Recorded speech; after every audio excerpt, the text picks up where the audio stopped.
In the beginning, God created the heavens and the earth. He shaped the world with light, land, sea, and every living creature. Finally, He formed man from the dust of the ground, breathing into him the breath of life.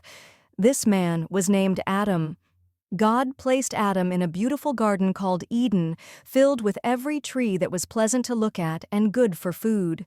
In the middle of the garden stood two special trees, the tree of life and the tree of the knowledge of good and evil.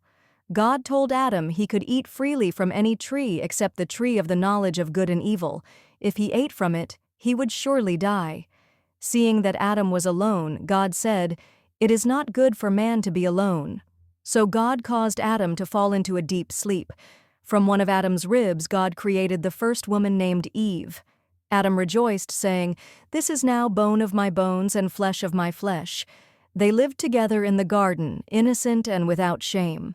One day a serpent, the craftiest of all the animals, came to Eve. It questioned her, asking why she did not eat from the forbidden tree. Eve replied that God commanded them not to eat it, lest they die.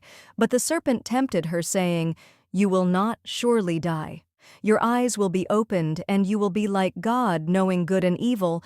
Eve looked at the fruit. It was beautiful and desirable for wisdom.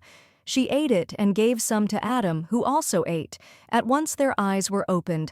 They realized they were naked and quickly sewed fig leaves together to cover themselves. When God came walking in the garden, they hid. God called out, "Adam, where are you?" Adam replied that he was afraid because he was naked. God asked if they had eaten from the forbidden tree.